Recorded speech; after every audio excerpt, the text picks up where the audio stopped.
Magandang araw sa inyong lahat at welcome sa aking channel. Excited na ang ilang celebrity couples, pati na rin ang mga nalilink sa isa't isa, kung ano ang kanilang magiging plano para sa nalalapit na Valentine's Day. Sina Coco Martin at Julia Montes, ano kaya ang magiging ganap sa araw ng mga puso?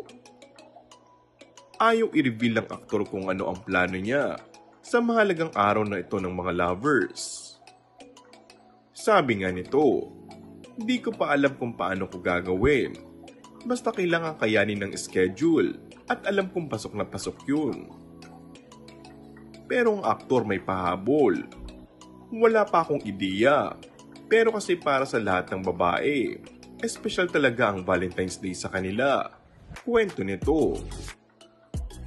Wala naman pong plano kasi busy. May trabaho sa Valentine's Day. Pero magkasama kami, natatawang pag-amin ng aktor. Sa ngayon, ay naghahanda daw ang aktres sa kanyang nalalapit na proyekto.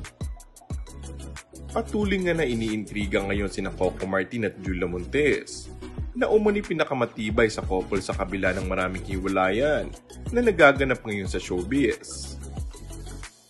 Subalit hindi naman ito pinapansin ng dalawa, at nagpo-focus lang kung paano nila mas patitibayin ang kanilang relasyon.